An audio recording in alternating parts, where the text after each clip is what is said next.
Good morning, everyone. Thank you for joining. We're going to give everyone just another minute here to join the meeting, and then we'll go ahead and get started. Please stay muted, but feel free to open the chat and introduce yourself if you'd like, and we will get started soon.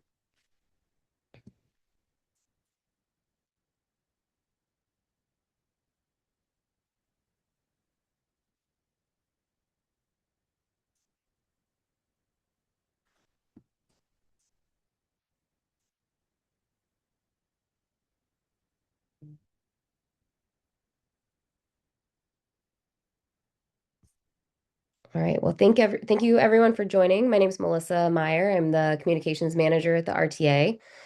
Like I said, we're giving everyone maybe just one more minute to join, but please go ahead and introduce yourself in the chat. And our staff member, Jessica Cabe, will also be working the chat if you have any issues during the meeting. And we'll get started in just one more minute here.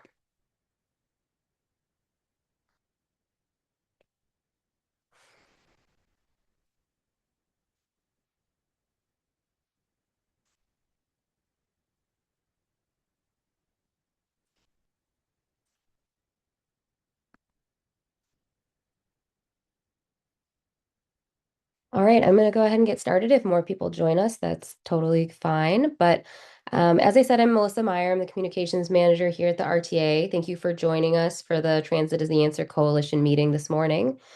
We'll have the chat open, and RTA staff will be in there sharing links and answering any questions if you need them. And we will go ahead and get underway here. So this is a big group. It looks like we have almost 100 people, and we're so thrilled to have so many passionate transit supporters. The size of this meeting means that we'll be using a tool called Mentimeter to help us get some feedback and hear from all of you. You can log in by going to menti.com on your phone or your computer and typing in the code at the top of the screen. We'll provide more feedback or more explanation on how to use that later in the meeting. So again, thank you for joining us. If you need a transcript, you can also hit the closed caption button on your Zoom. And I will note that the meeting is being recorded and we will post it later on the RTA website and YouTube channel as well.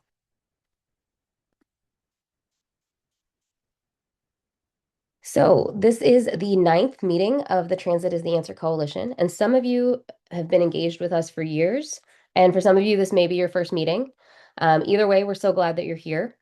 If you're not familiar, the RTA is a regional transportation authority, and we oversee financing and planning for CTA, Metra, and PACE. The RTA is required to create a strategic plan for our transit system every 5 years. And since we adopted our plan, Transit is the Answer, in 2023, we've held meetings of this coalition to get your feedback, and your input has been critical to our progress. So, why are we here today? Well, for the last several years, we've used this coalition to discuss the biggest challenges facing transit, primarily the fiscal cliff. But we're here today in what has been called the new era for public transit. We have a lot to discuss about the legislation that was passed in the fall, the NITA Act, and what comes next. The passage of the Northern Illinois Transit Authority Act was a landmark moment for transit. And first, we would just want to say thank you. There were a lot of people in this meeting and around the region who were so influential in getting this done. For any of you who came to a previous coalition meeting, talked to your friends about the fiscal cliff, or just sent a letter to your legislators, or just continued to be a dedicated transit rider, you made a difference. And we're so glad that you're here today to continue with us on these exciting next steps. So just a quick look at what we'll discuss today. We're going to run through a few highlights of the NITA Act and the timeline that's ahead for transition. And we'll get into what's happening right now. A budget amendment that will start to distribute some of the funds from the NITA Act for rider-focused improvements that are going to help improve the transit experience on CTA, Metra, and PACE this year.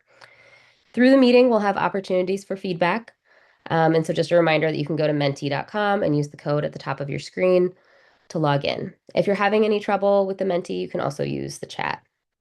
So I'm going to turn the meeting over to my colleague Kyle, who's going to talk a little bit more about the NITA Act. Good morning, everyone. Kyle Whitehead with the RTA Government Affairs team. As you'll hear throughout today's meeting, and as many of you already know, Chicago area transit riders have a lot to be excited about thanks to the passage of the NITA Act last fall.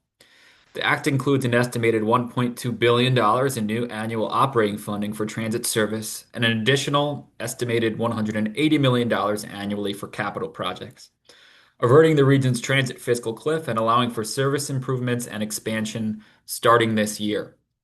The law reorganizes the transit system under the new Northern Illinois Transit Authority, or NITA, which replaces the RTA and takes on additional responsibilities in key areas, including fare policy and service and capital planning. Here's a quick breakdown of the new funding sources. The $1.2 billion in estimated new annual operating funding, $731 million annually from that is coming from dedicating the state sales tax on motor fuel to transit operations. And then an additional $478 million annually is from a quarter point increase in the regional sales tax, which applies in Metro Chicago. That regional sales tax increase does have to be approved by the board, our board, which will vote on June 1st on that potential increase. The capital funding, $180 million in estimated new annual capital funding, comes from interest on the balance of the state's road and construction funds. While the new revenue sources will take effect over the summer, the bill takes effect June 1st, and then we also have some of the new revenue sources coming online in July. It will take several months for the state to administer the new funding and for it to be distributed to NITA and the service boards. At this time, new revenue from the sales tax on motor fuel is expected to start reaching the transit system in the third quarter of 2026, and the new regional sales tax revenue is expected to reach the system in the fourth quarter, assuming the board approves that increase. This opens the door for RTA to program an initial portion of the new funding this year to advance near-term rider priorities in line with the NITA Act, which you'll hear more about as the meeting progresses. Next slide. The new agency will be governed by a new board made up of 20 members, 17 of whom will also serve on newly constituted boards at CTA, Metra, and PACE, allowing for increased collaboration across agencies. Appointing authorities include the governor, the mayor of Chicago, the Cook County Board president, and the chairs of the boards of DuPage, Kane, Lake, McHenry, and Will counties. Next slide.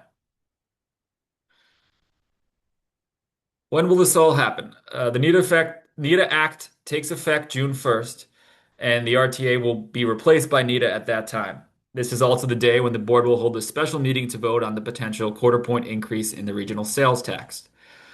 By September 1st, the Illinois Department of Transportation is required to enter into a contract with a consultant to assist with the transition.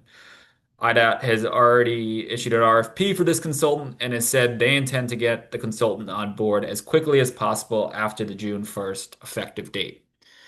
The terms of current RTA, CTA, Metra, and PACE board appointments expire on September 1st, and all new board appointments, 33 total, must be seated by September 29th.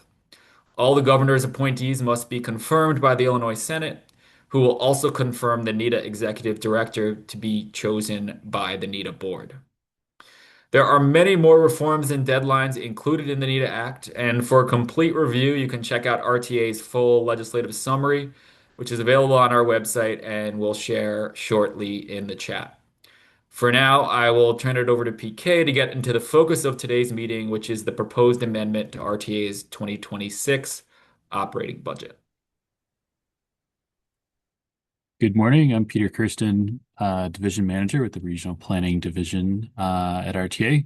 And I'm here to share with the coalition about the proposed 2026 operating budget amendment.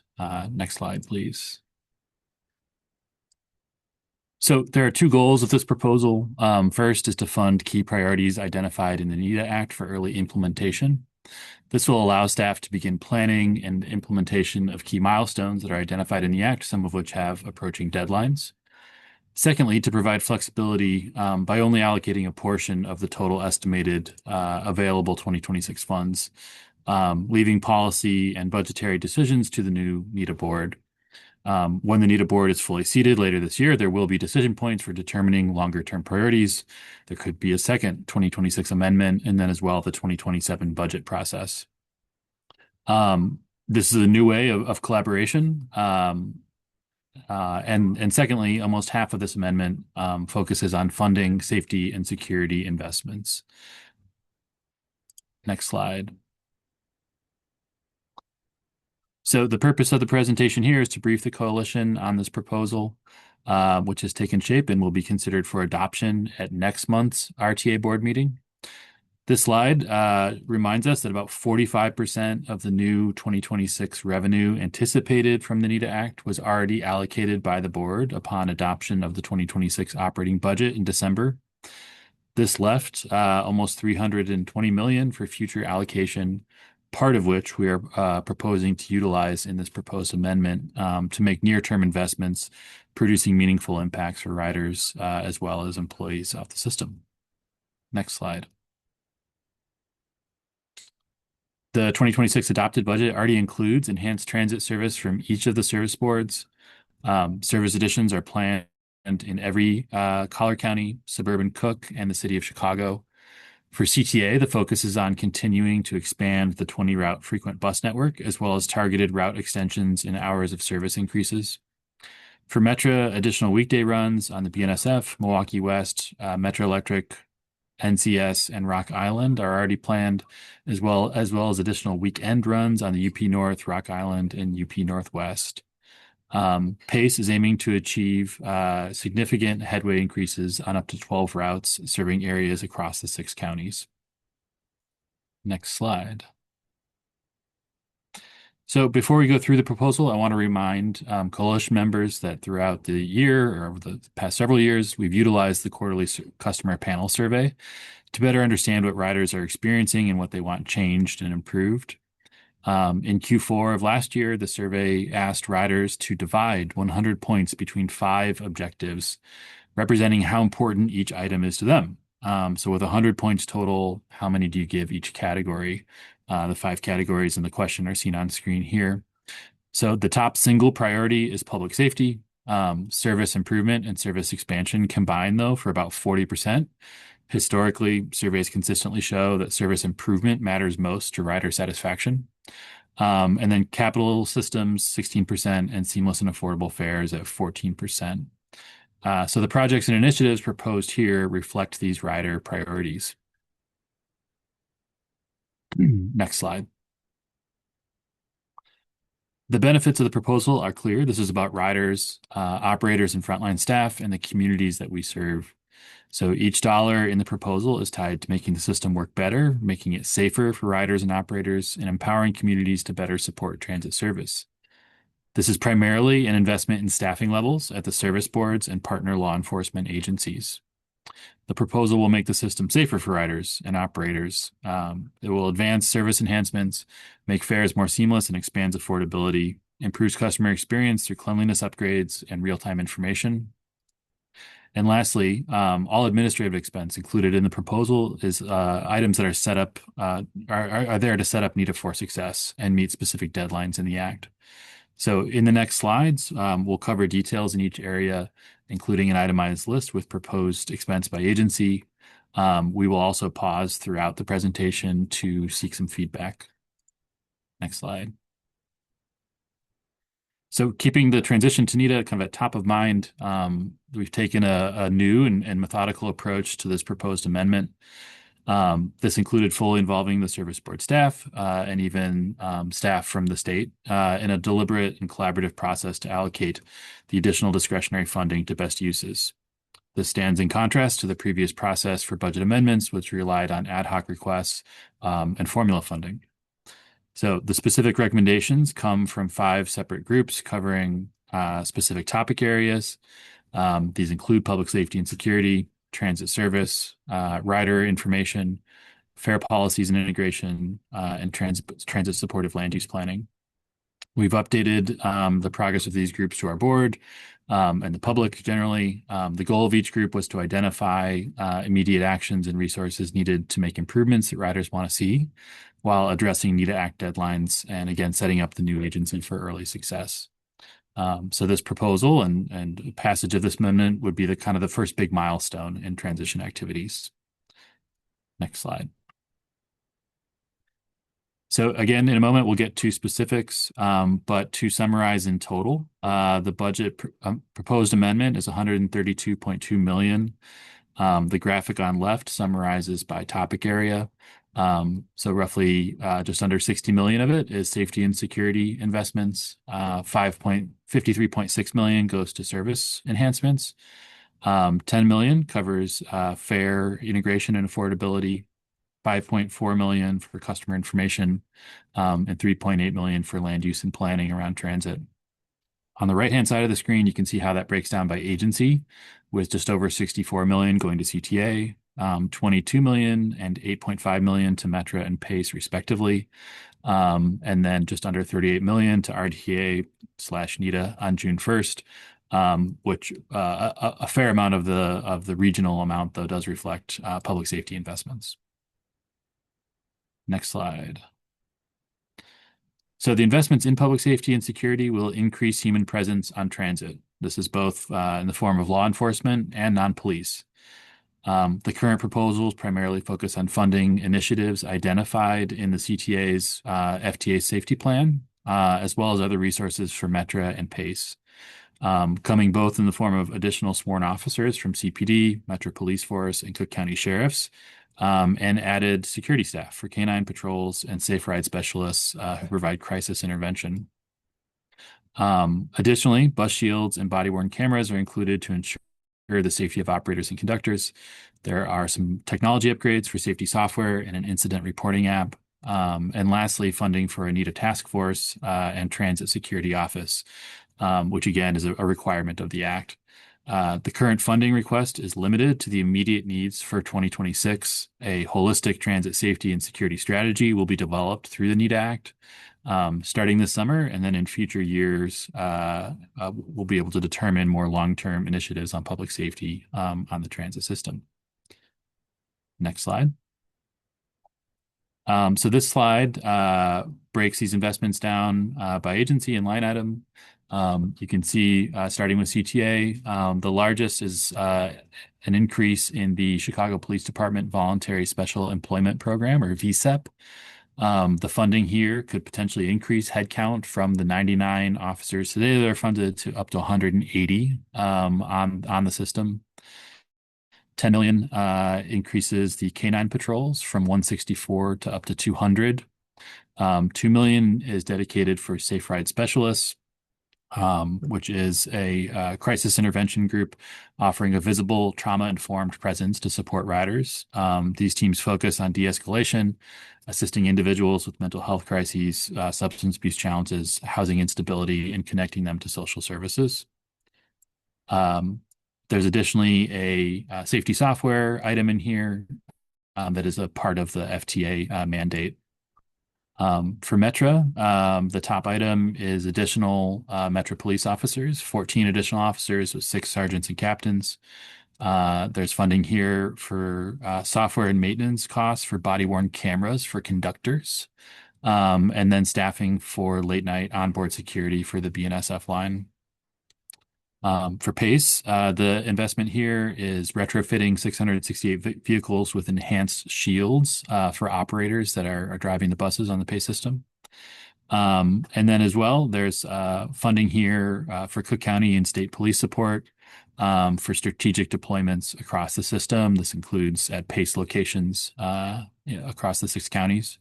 And then lastly, the items under RTA/NITA include the task force, security office, as well as potential for additional Cook County and State of Illinois Health and Human Service assistance, and then the incident reporting app, again, which is a requirement of the NITA Act.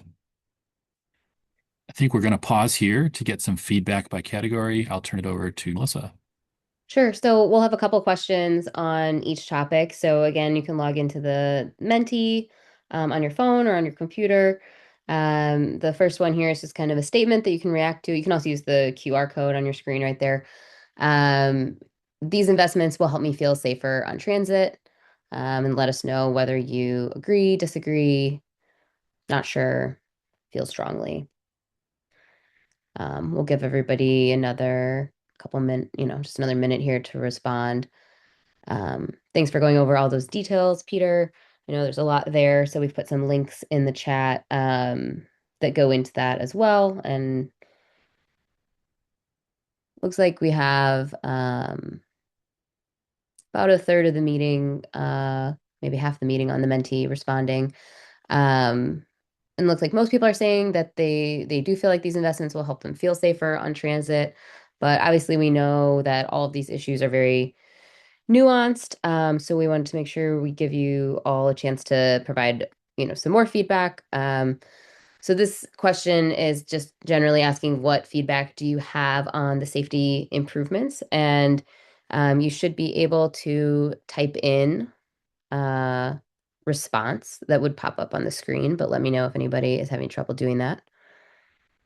And then we'll be able to just read some of these out and talk about them a little bit more.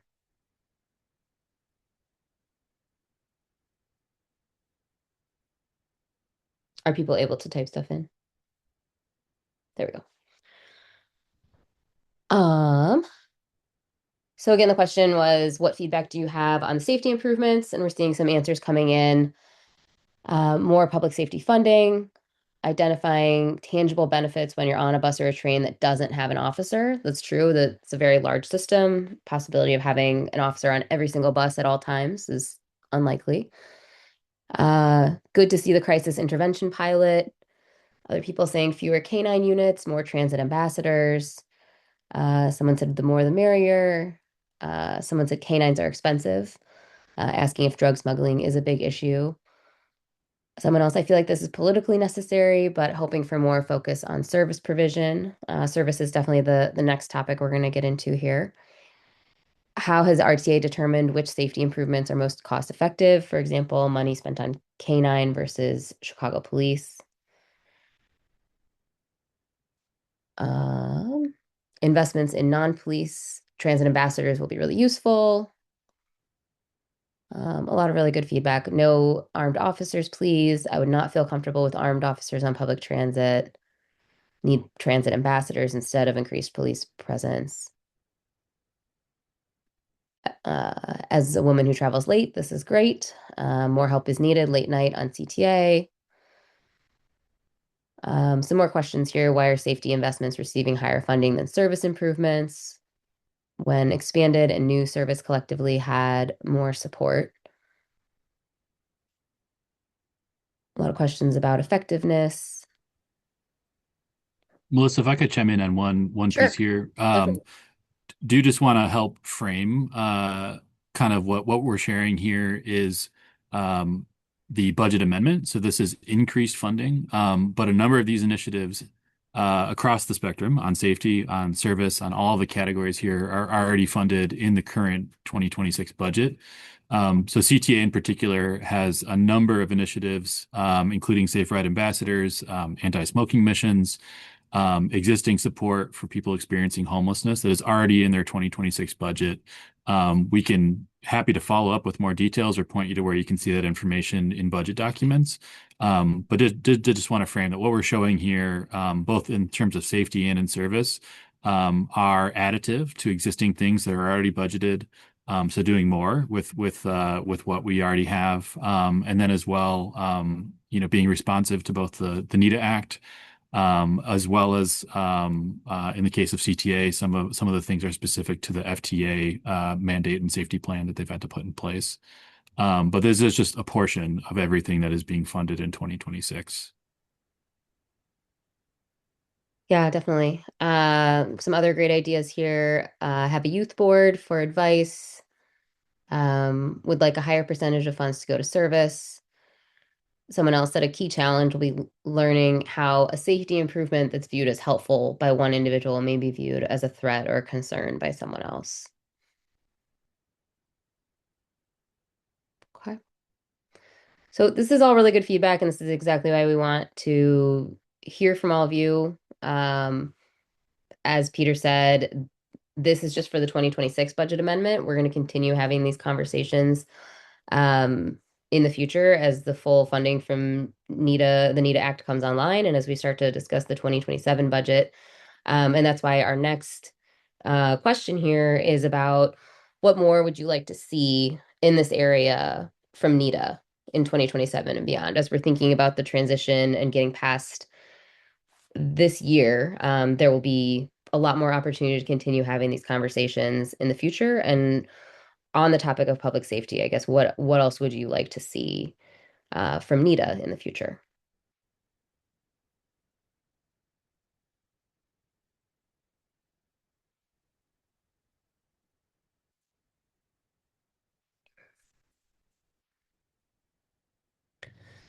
So some answers coming in. People are saying they'd like to see more modern fare gates, more transparent and data-driven decision making, clear enforcement expectations communicated to the public, continued coordination and improved real-time travel information, Forest Park Blue Line improvements such as better lighting at some stations, the Transit Ambassador Program,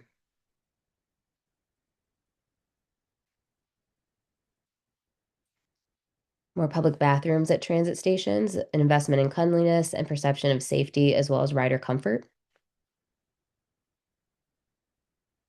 More comments on fare gates and to replace turnstiles, including some ideas about where that's happened in other cities.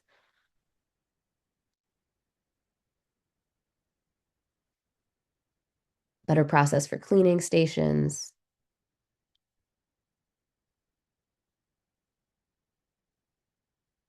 Proactive customer service people at CTA stations, and for safety specifically, more security roaming between cars rather than just single car or on platforms.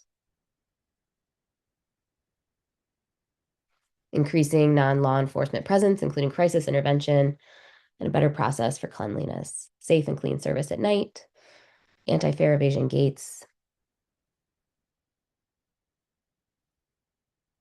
And we're collecting all of this input and we'll go through the other categories of the budget amendment, ask similar questions, collect all of this feedback, and share it with our board. And then there'll also be an opportunity at the end of the meeting for more question and answer as well, just to kind of give the outline of the rest of the meeting. Peter, is there any more that you wanted to say about this, or do you want to move on to transit service? We can continue to transit service.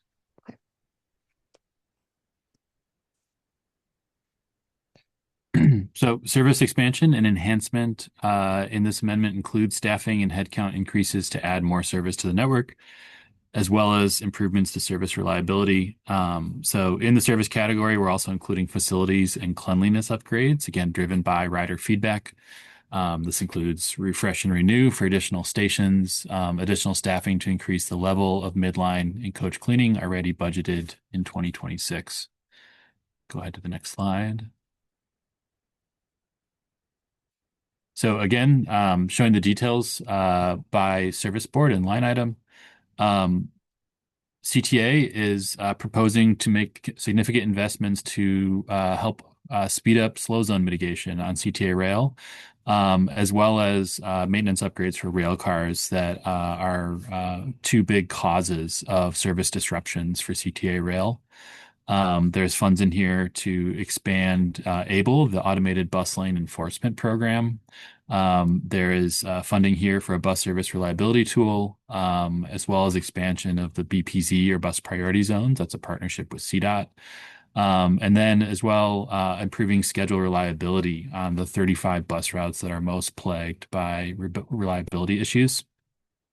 In terms of direct service improvements, again, this is additive to a number of service enhancements that are already funded in the 2026 budget. This includes 4 additional frequent bus network routes, extensions of the 10 and 57, and then span extensions, so widening the service hours across weekdays and ends on 6 specific routes. And then there's cleaning and facility upgrades. So again, enhanced refresh and renew to improve stations, adding funding to what was already funded in the 2026 budget.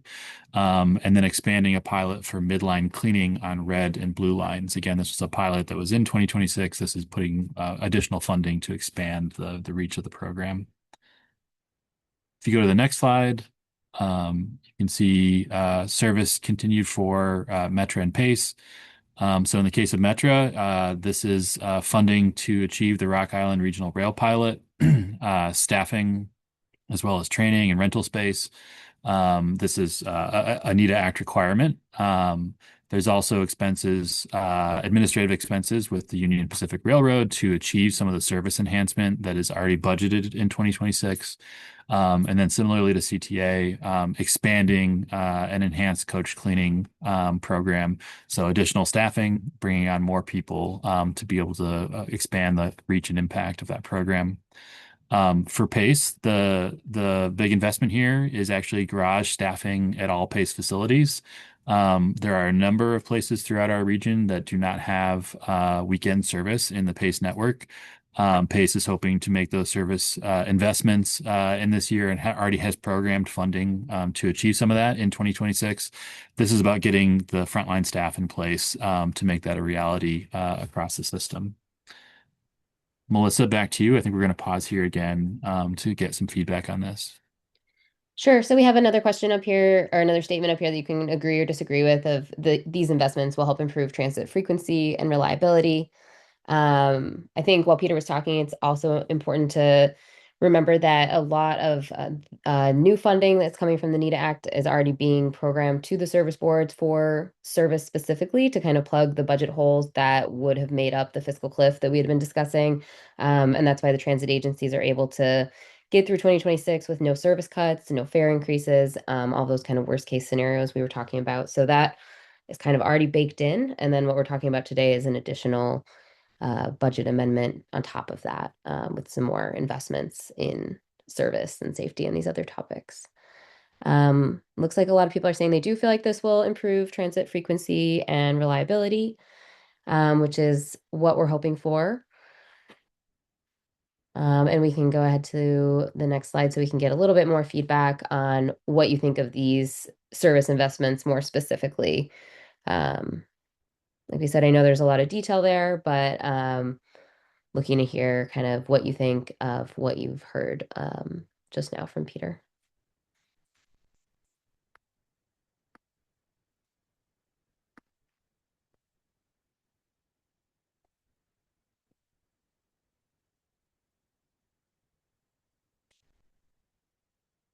Okay, some of the responses coming in. Any improvement to bus speeds is welcomed. Making sure all three agencies can track and report on these improvements in terms of ridership reliability. Looking forward to seeing more suburban bus service. How do we know if these amounts are too enough or too much? What does 10 million get you for slow zones, for example? And what specifically is CTA doing to improve reliability on 35 bus routes? Some more comments on, oh, go ahead. I can cover a couple of these. So the slow zone, I think the estimate is 10,000 feet of slow zone mitigation with this investment. And then on the 35 bus routes, the traffic has been changing pretty rapidly in the last year or so, with more people kind of continuing to come downtown, more people still, additional companies returning to work. And that has had a significant impact on specific areas of the CTA bus network.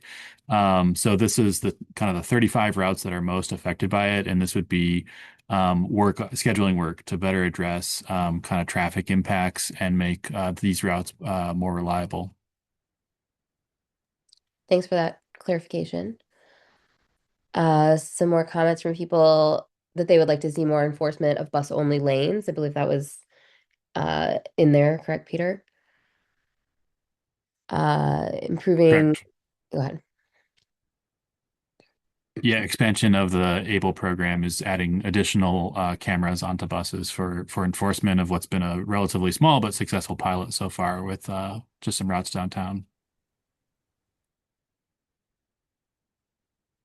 Some more people talking about um, this is a beginning to create the transit we deserve. The cleaning and buses and trains is very important. Um, it would be great to see NITA invest in a coordinated campaign and approach to promote transit ridership to the general public who are not currently using the transit system. Someone else said putting more funding toward the frequent network doesn't address the root cause of route reliability issues, bus bunching, some of those root causes over expansion.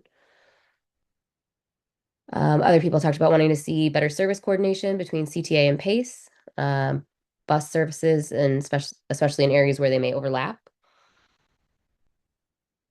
Someone called out the 147 bus route, asking for later hours, a bus shelter, continued expansions on PACE. Other people said they love the frequent bus network and that we need more bus-only lanes. I saw there was also a comment that I would like to see a women-centric Transit is the Answer coalition. What an idea. And what oversight is RTA doing with these tasks? Do you want to maybe comment on that one? Yeah, I think we can kind of get into that at the end with the next steps. But with adoption of this budget amendment would come financial reporting on progress that would begin in July. I think the kind of broader discussion of that is beyond kind of from now to the end of 2026. There's quite a bit of reform in the NITA Act that's going to change some of the ways that NITA interacts with the service boards that are different from how RTA has done it historically. There's a whole regional service planning process. In a few years, there'll be service standards that are established as well. You can read more about these details in the summary of the NITA Act that RTA produced previously, and stay tuned to see kind of how the NITA board implements and interprets the act in the coming months and years. And Joyce, I saw you had your hand up and put your question in the chat. It looks like it was about safety, I believe, but thank you for doing that. We'll hang on to that for Q&A at the end, I think, unless we want to go back to it, but I think we'll write that down to come back to that question as well. All right. Well, thank you all for all this input. Our next question here on service is just what more would you like to see from NITA in 2027 and beyond? So like we said, it's removing beyond 2026. What are some of those bigger picture, like what do you hope to see from a future NITA that would improve service for you on CTA, Metro, and PACE? What would make this, like somebody said, the transit system that people deserve?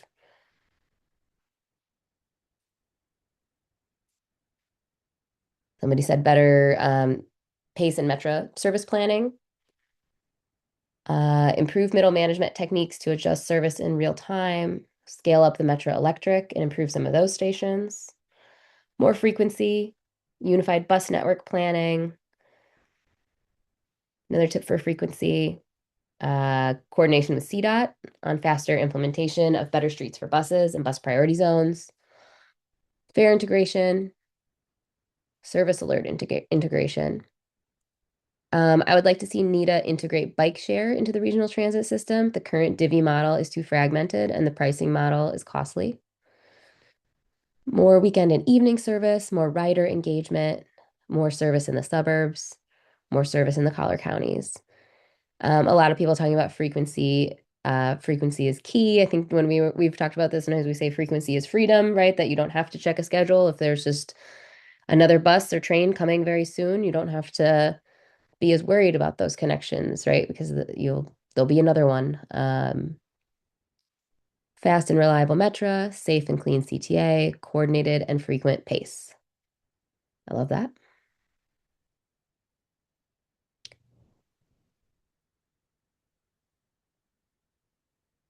Better connections with all the service providers.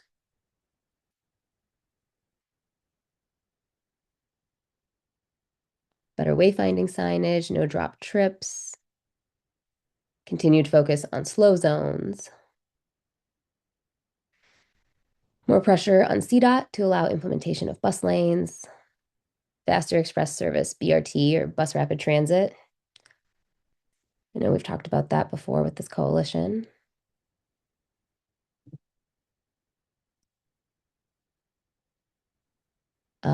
Frequency is key through efforts to support higher ridership that can support that frequency. Better intersuburban bus service, building the tunnel, which could connect Metro Electric service to the UP North and Milwaukee District lines for regional rail lines.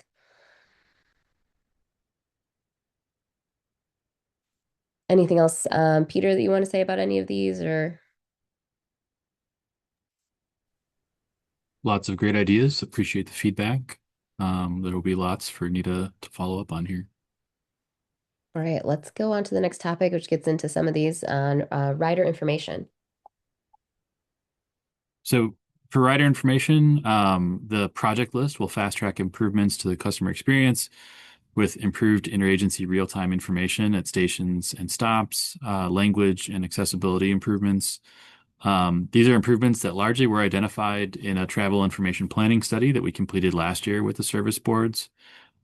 Similar to safety and service, this is kind of a catalyst or adding additional funding to some things that were already in the works, doing more and creating more impact. So we'll roll out initial upgrades at key interagency locations where two or more of the service boards operate throughout the region, ensuring at least one in each Collier County, suburban Cook, and City of Chicago. We're also expanding and enhancing digital and real-time information to include things like paths of travel to and from transit and within transit facilities, and then looking to advance a real-time elevator status pilot across the system as well.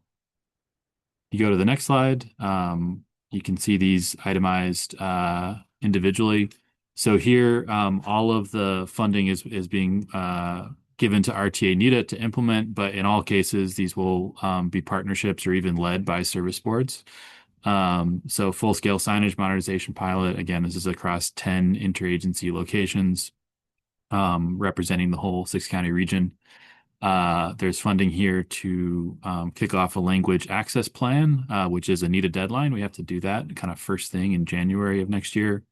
We're hoping to expand existing work on regional multilingual signage. CTA's had good success doing this in some key areas on the CTA rail system.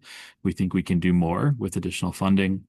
There's funding in here for a digital information standardization policy guide. So this is actually coming from the planning study that was completed last year of we've done similar work on static signs of creating standards for design.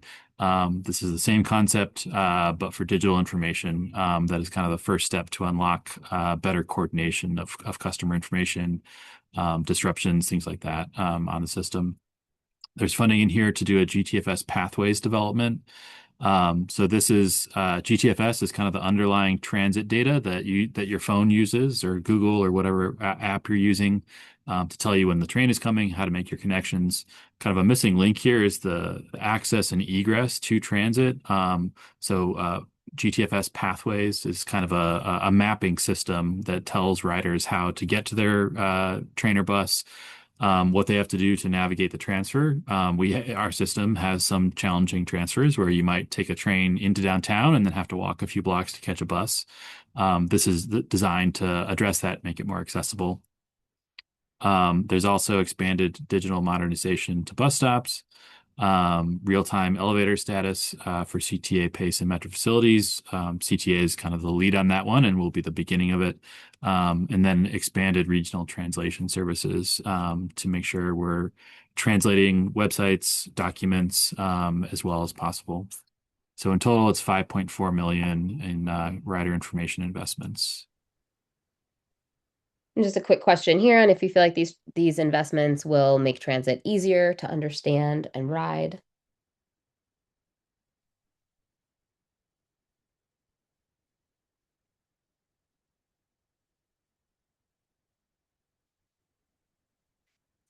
Looks like most people agree. Couple not sure. That's okay. We're gonna give it like 10 more seconds and then we'll jump over to letting you guys type in answers because those are my favorite. I like to hear all your ideas. All right. So what kind of feedback do you have on these rider information investments? A lot of things on signage and translation and language access, things like that. What I find most encouraging is transit information is generally regarded as helpful across all stakeholders. Better information equals better reliability equals better confidence.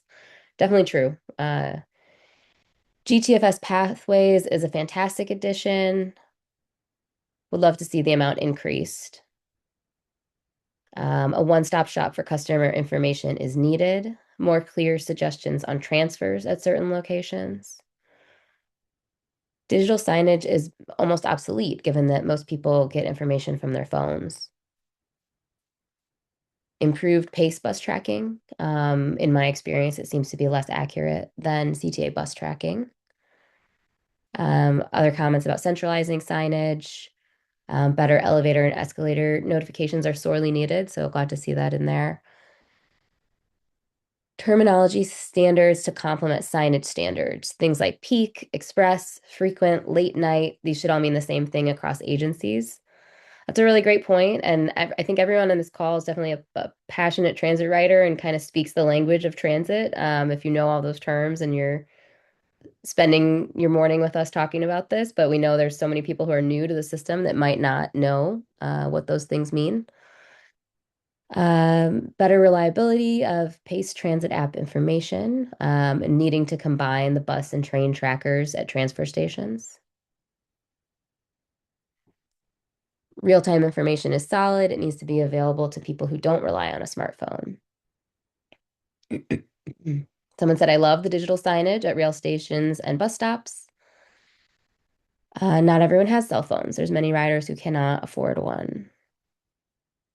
Um, don't stop at Spanish for multilingual signage. Many languages are spoken around the region. That is definitely true. I know CTA, I believe, was looking at some multi-language signage near Chinatown, and they have other locations that they're looking at as well for part of that.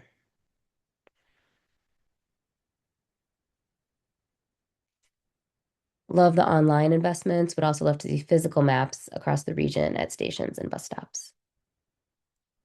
I love the both sides that some people are like, do not do physical signs anymore. Everyone's on their phones, and other people are like, not everyone has a phone. Like it just kind of is a good example of the different audiences that transit kind of has to meet everybody where they are, and the challenge that that can present as well. Larger print on arrival boards. That's a good point. Making timetables easier to access online. So I think there's a lot of good ideas here. We'll definitely keep gathering all of these. This is definitely an area where I think we'll be able to make some improvements that riders would really see, hopefully. I'm going to go to the next slide as far as what more would you like to see kind of beyond 2026 from NITA in terms of uh, rider information and how we can make transit more seamless for riders. And some of those ideas I think were on the previous slide. But if you have more that you'd like to share, feel free to put those in here.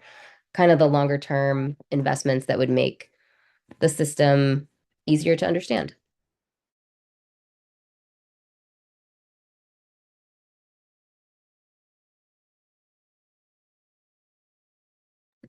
And if you feel like you got all of your responses out on the last one, we can spend just 1 minute on this one.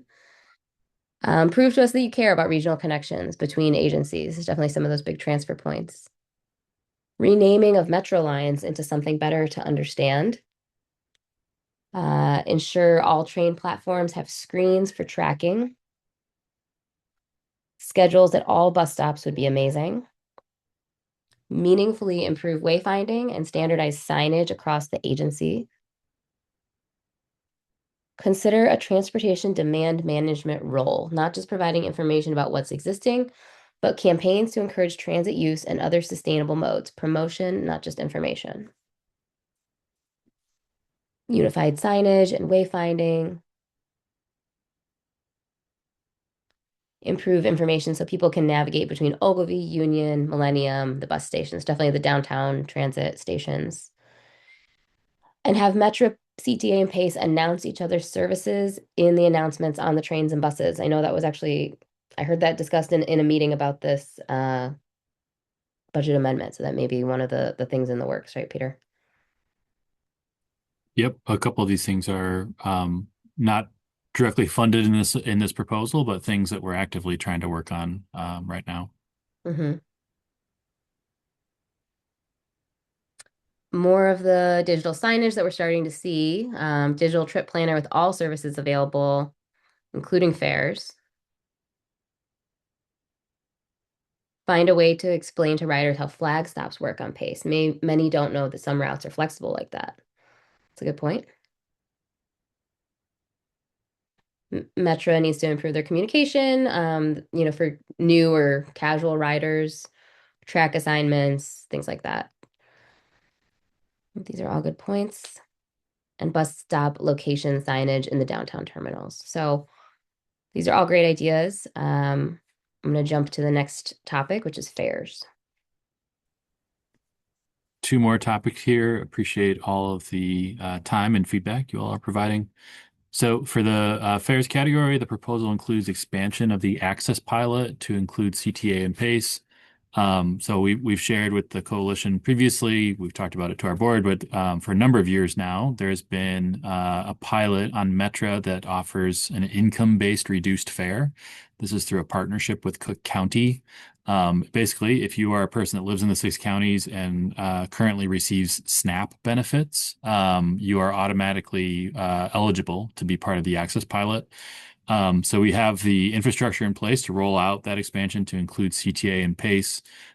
This fulfills a NITA requirement while broadly expanding affordability for residents from lower income households. Additionally, RTA and CTA transit benefit programs will merge, and then we'll enact a series of harmonizing fare policy updates that, again, will set up NITA for further centralizing of fares at the regional agency. So this will include standardizing student fares, the UPass program, things like active and veteran military programs. There's a number of these kind of smaller programs that are a little bit different each service board. The idea here is to kind of standardize through policy changes, um, with, again, future centralization happening later. The $10 million in the proposed funding covers the full cost of expanding the access pilot, which is mostly just lost fare revenue, to the end of the year, as well as limited technology and development costs tied to any of the policy changes. So you can actually see the items itemized on the right, and I'll go back to Melissa for feedback. Sure. So we'll just do this as a quick question on if you think that these investments make transit more seamless and affordable.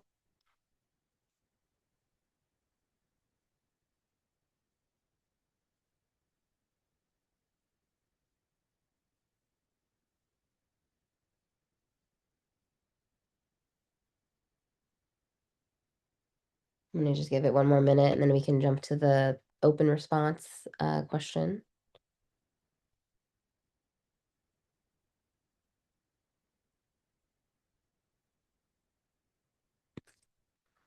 All right, let's go to the next slide where we have just what feedback do you have on these investments in fares? Um,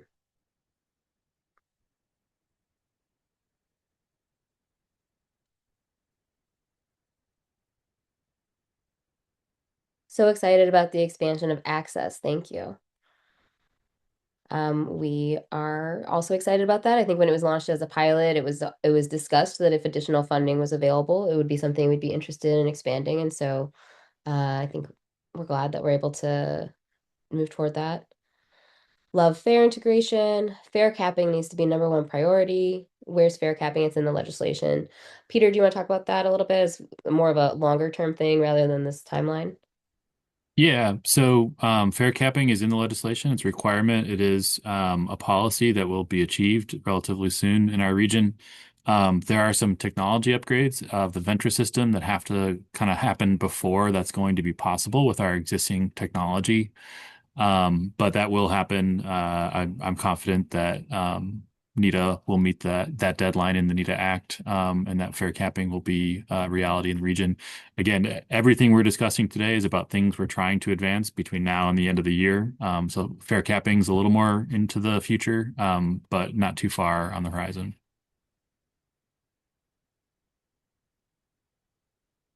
Okay, great. Some other feedback here that it would be great to see the UPass program actively promoted and offered to high schools and universities throughout the region, and that it would be great to use the same fare between all agencies and bike share. I support all methods to make fares affordable. Increased affordability and accessibility is the best deterrent to fare evasion. It would be great if there were dedicated staff to help educate riders on the expanded pilot and helping them apply.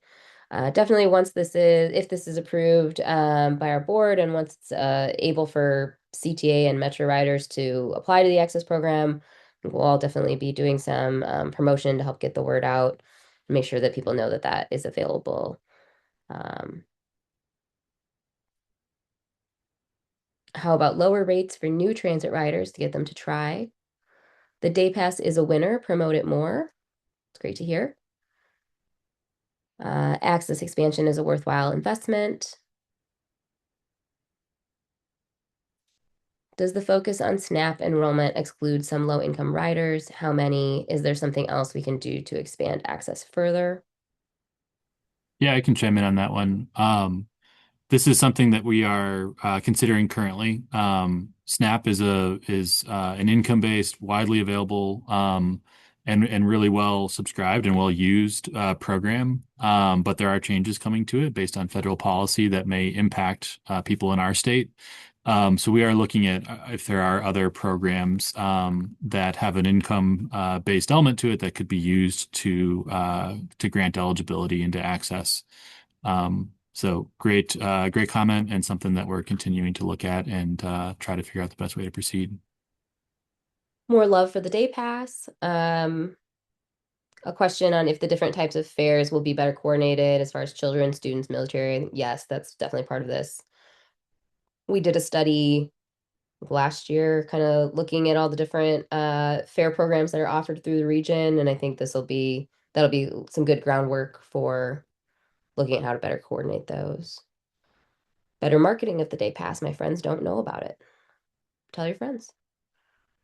But yes, we can always be doing better getting the word out about some of these great programs that people don't know about. Okay. Other areas have had fare capping. NITA should accomplish this ASAP. Do we know the oh, there we go. I just asked Kyle to look it up when the fare capping deadline is. The NITA Act requires fare capping to be instituted by June 1st, 2028, so within 2 years of implementation. So it's definitely something that is going to be in the works once NITA is up and running. And like we said, we're looking at some of the kind of low-hanging fruit and programs that we can get up and running this year, but a lot of those longer term projects are going to be getting off the ground in the back end. There are a lot of deadlines included in the NITA Act for short term and long term that we'll continue to see.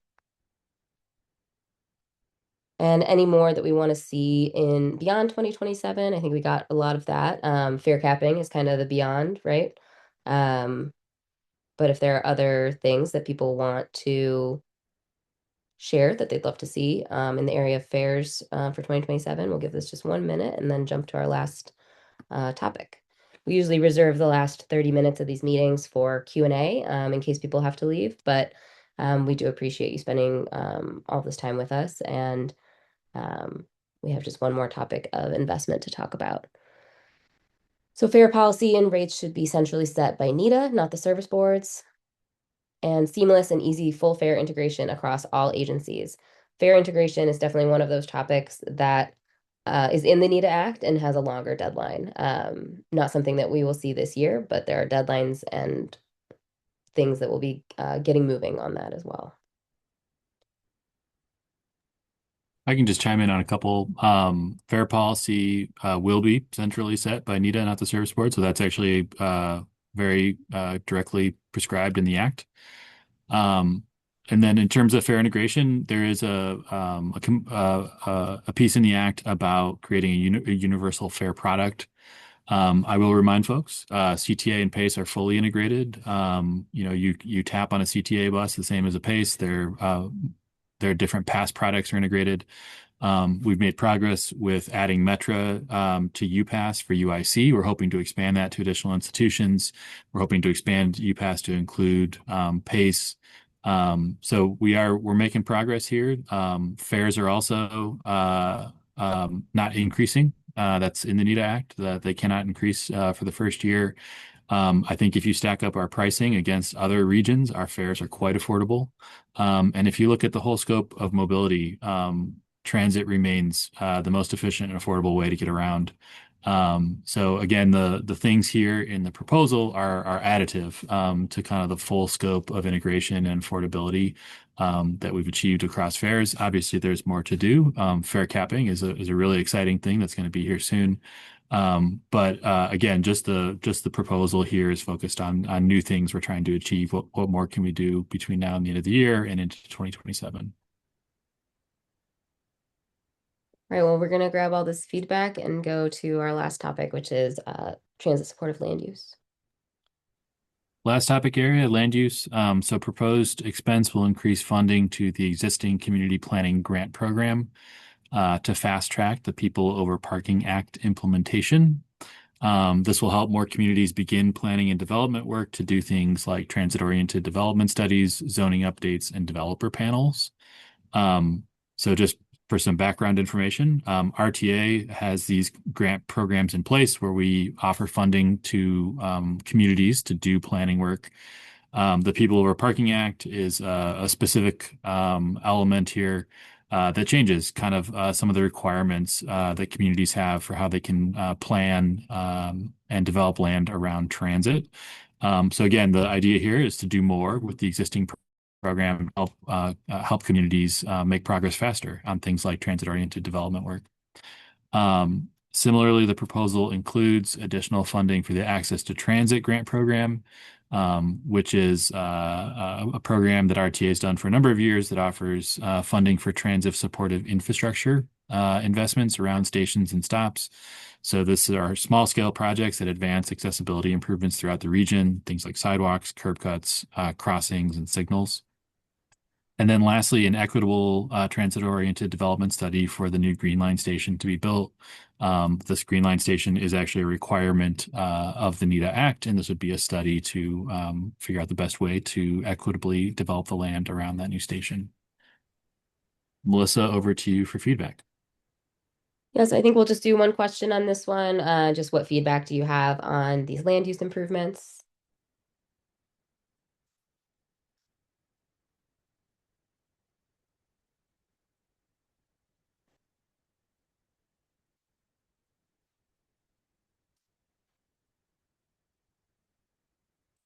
Allocating some funding to seed the Transit Supportive Incentive Fund for ETOD projects.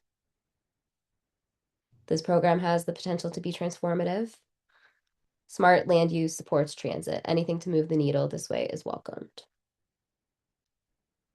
All land around transit stations should be for dense housing or mixed use. NITA has a provision about parking minimums. Does it have land use provisions? How can NITA make these land use changes happen if NIMBYs or local politics are against it? And how much power does NITA actually have over the communities to influence cities? Peter, do you want to say anything about those two?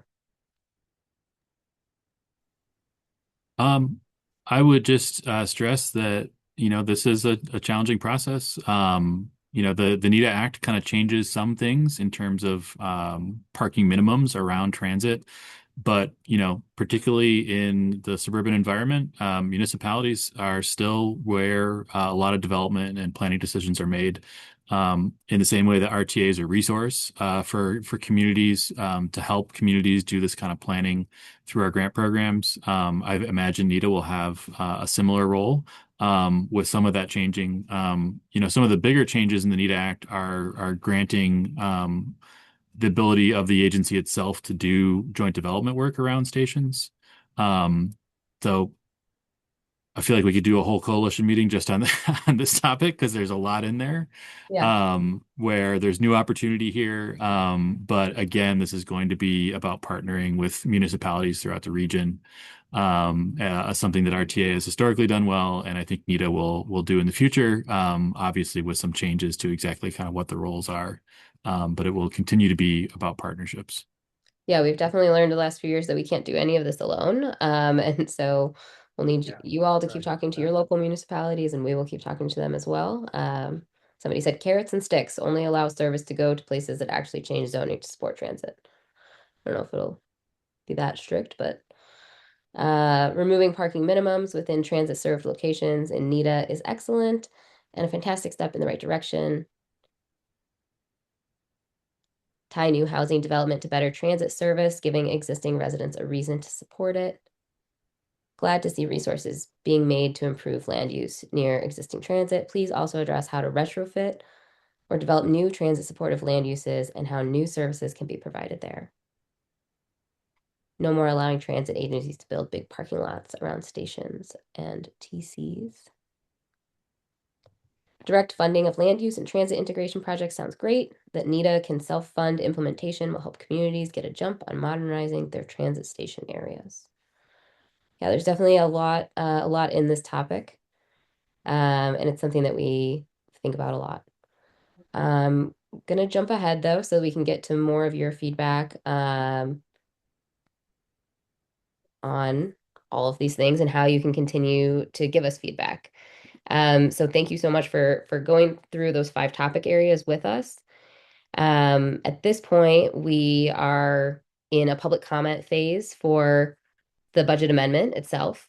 It's open for public comment on the RTA website through May 8th. There's a form you can fill out, or you can email communications@rtachicago.org, and we will gather all those comments and share them with our board and take them into account before this goes to our board at the May 21st meeting for a vote. So after, like I said, after we incorporate all that feedback, we'll finalize the proposal with the service boards and intend to bring that to our board meeting um, in May. If they vote to approve that, then the service boards will also seek approval and start to incorporate this funding into their budgets. And then implementation on the projects that we've discussed could begin immediately in the second half of the year.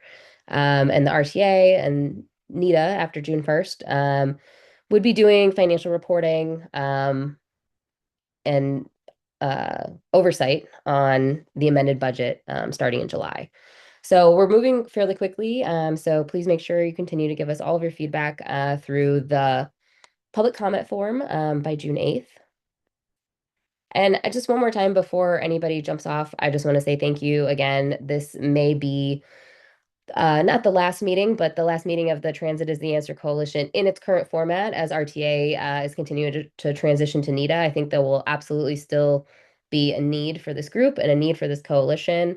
We have loved hearing your feedback and having this group grow organically over the last few years, and NITA will continue to look for ways to engage. I just don't know exactly what that will look like as we go through the transition. But stay tuned for more opportunities to be engaged, to stay engaged, to give us feedback. There will definitely be a lot to continue talking about as we all go through this transition together. Um, as I said, we usually do keep the last 30 minutes or so. We're down to about 25 for questions that you want that maybe we didn't get to. So I'm going to open the Q&A and you can ask a question on anything. We will do our best to answer. If you need to drop off from the meeting, we understand, but we will leave this part open for people. If you didn't get a question answered earlier, if you have more questions, you can also put them in the chat. We'll keep the meeting. If there are no questions, that's okay too, but we'll keep the meeting open until 11 just for in case anybody does have questions.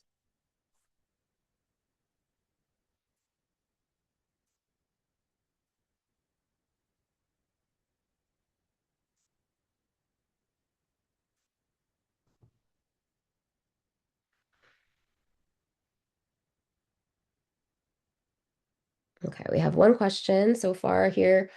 Any specific information on whether the Forest Park branch of the Blue Line will have any speed improvements as part of the slow zone investments? Great question. One second here.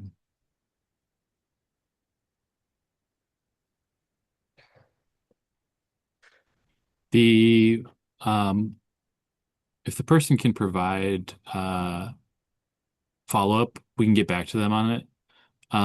There's a number of details in the slow zone mitigation, and I just want to get details. I'm not familiar enough with it to answer live, but we would be happy to There are improvements on the blue line. I'm just not certain of which portion, which branch they're on, but we'd be happy to follow up individually with more information.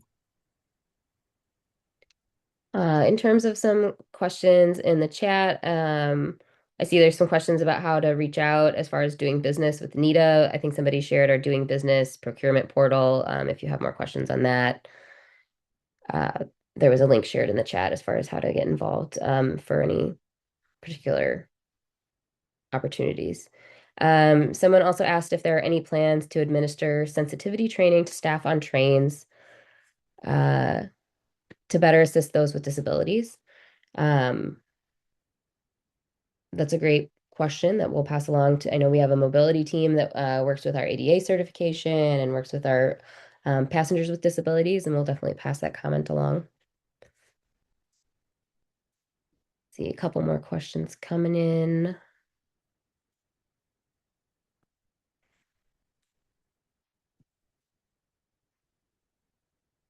Can you expand on how far the GTFS pathways funding is expected to go? Is this intended to pilot it for a few stations with a full system rollout later?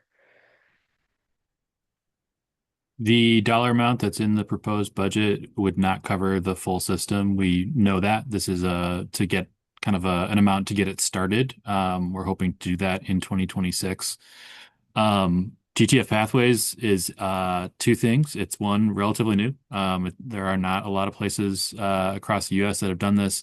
And two, it is quite labor intensive, where the process of creating this data set requires a person to actually go out in the field and film these different locations, so as to create kind of a data set that can help someone navigate through them.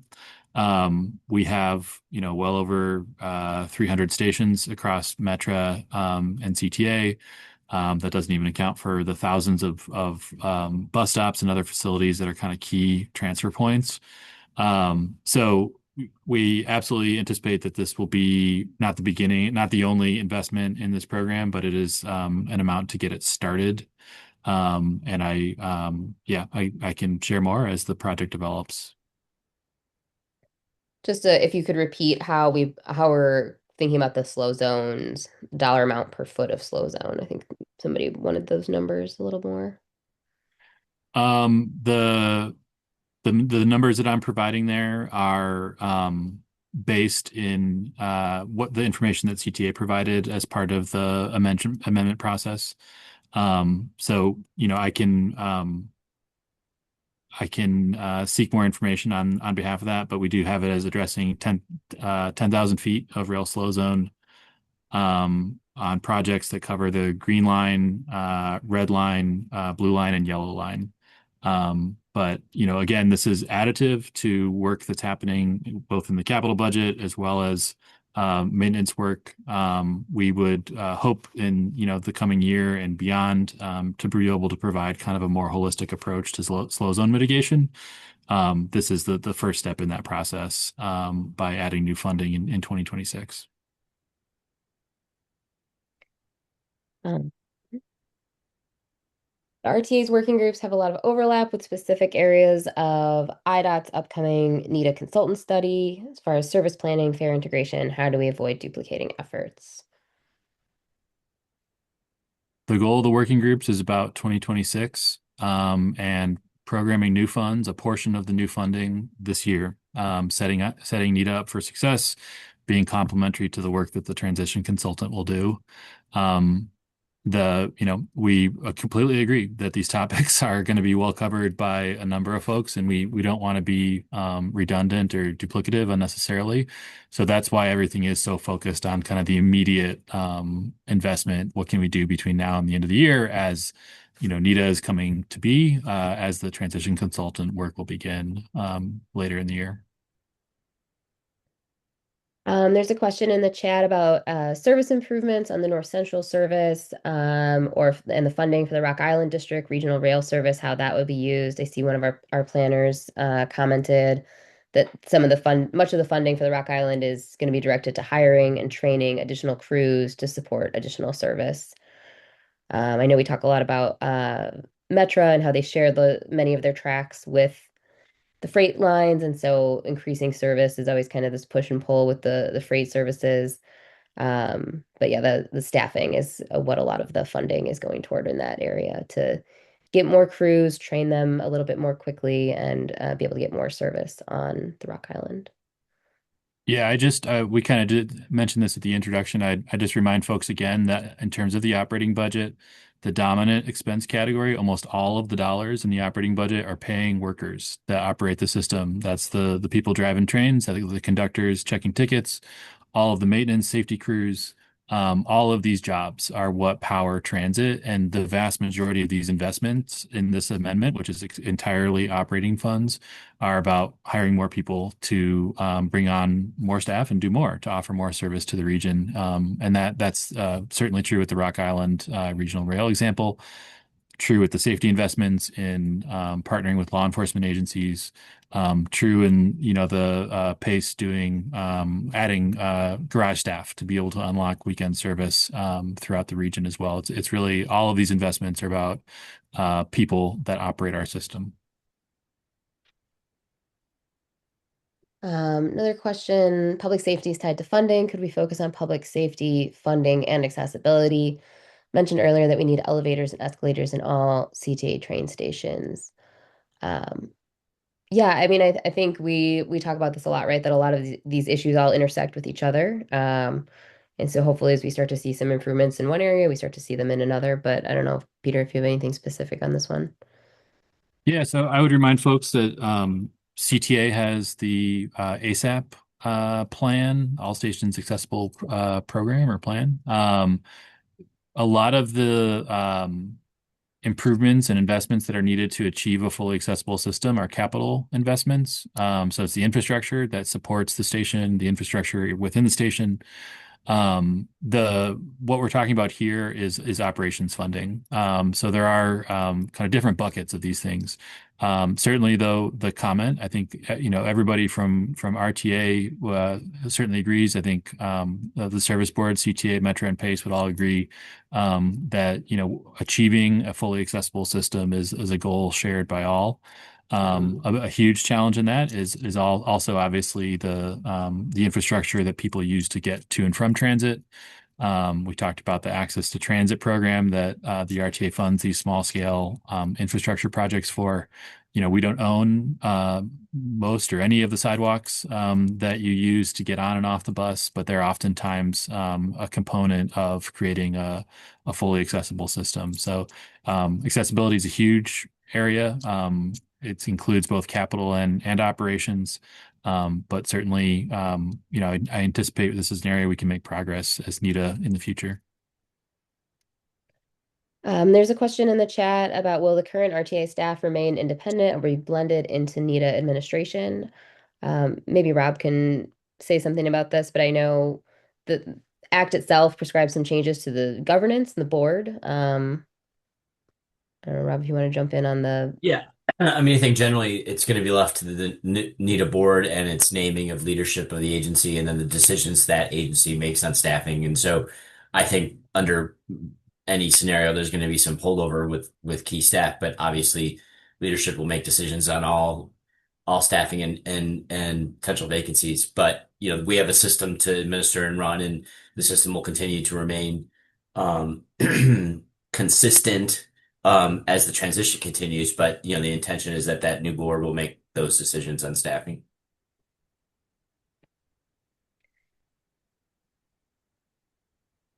Great, thank you, Rob. There was another question about just repeating a little bit more of those details about the new signage for stations shared by multiple agencies, something about them going to Collier County, Suburban Cook, and some to the city. Peter, do you have some more information or repeat some of that information about the transfer points, some of the signage that we were talking about, maybe under rider information?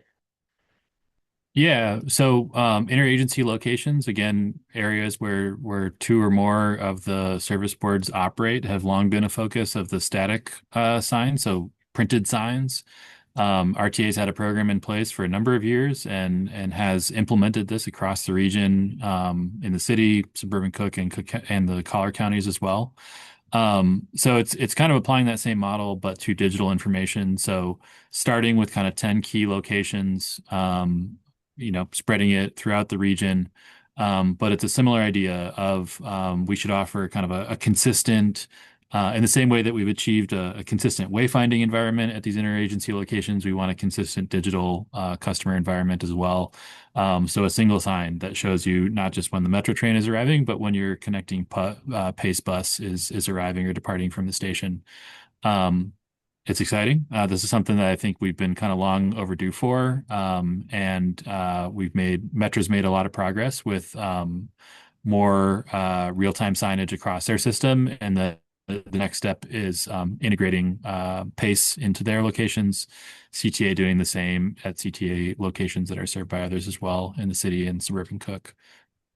Yeah, and those 10 locations, I don't know if we want to share the whole list, but I know some of them are some of the ones that you would think about where the transit modes intersect. So someplace like Rosemont or Aurora, Jefferson Park, places like that where there are multiple transit agencies that both are operating service, kind of those high transfer points. That's correct. Yep.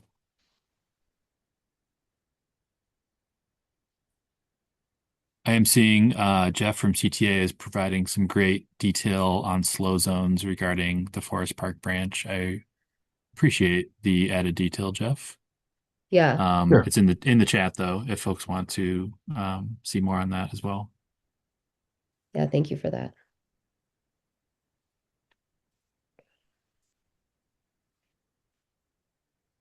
And somebody asked about the elevator at Millennial Station. That is being replaced starting this month. Kendra, thanks for including that information. So lots of good questions and answers happening in the chat as well. I'm just scanning the chat to make sure we didn't miss any other questions in there since everybody's having such good conversations there.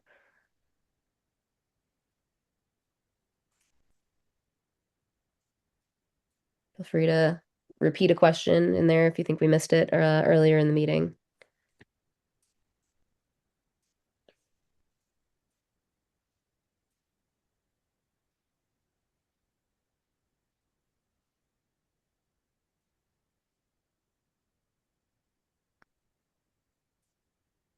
Any updates on the NITA Act mandated reopening of the Central Blue Line L station?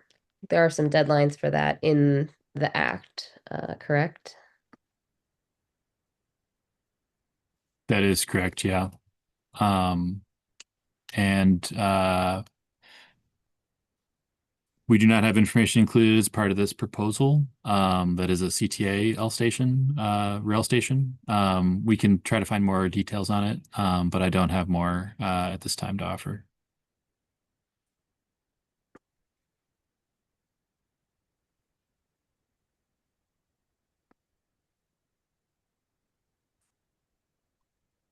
Someone asked, no mention of pace dial ride. Anyone looking out for bolstering this vital service in the region? I know this is definitely in the NITA Act. I don't know if it's something you want to comment on, Peter. Sure. I'll just remind folks, at the very beginning of the presentation, we talked about how the majority of new funding was already plugged into the 2026 budget to both avert the fiscal cliff and keep service. That does include ADA paratransit is always funded off the top, as well as the very popular subsidy programs, TAP and RAP, the taxi access and rideshare access programs. So those are already fully funded with new funds, the two subsidy programs.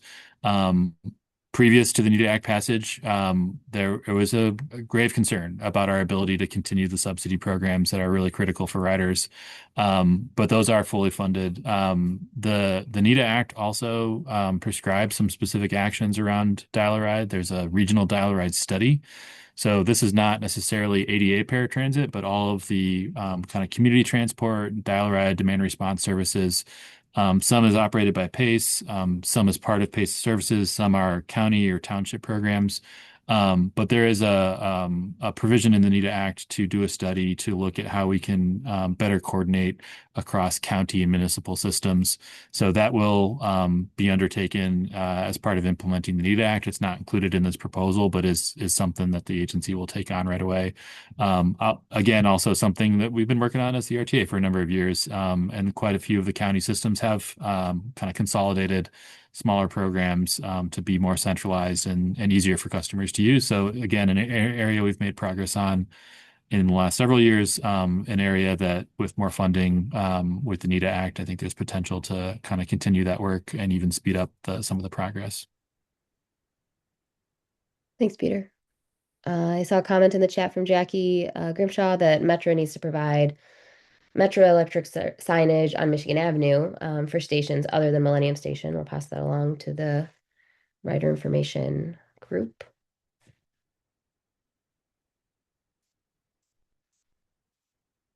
And like I said, we have just a couple minutes left here, but if you have more questions, if you have more comments or feedback, we want to hear all of them. Please make sure you submit a comment by May 8th so we can share those with our board in advance of the May 21st meeting.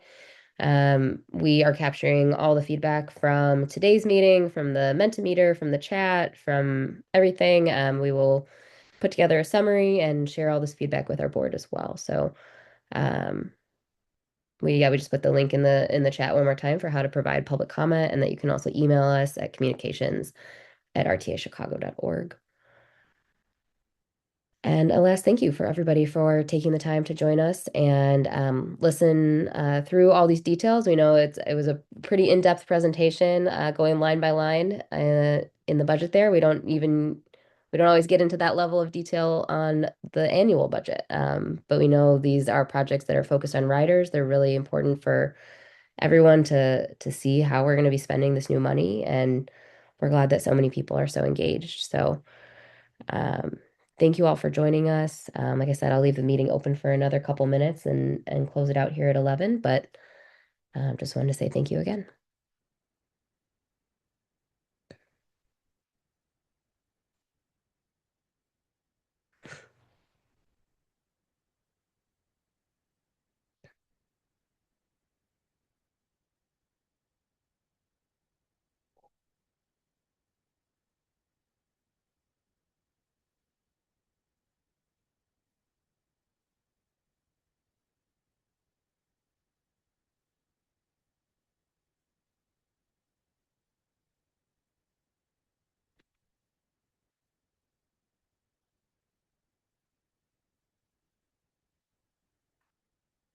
Bill, thanks for your comment about Rogers Park. I don't know if we have specific comments about that station, but hopefully some of the conversation about public safety improvements that we talked about today will go toward that. Thank you very much, and it was a great meeting. I appreciate you.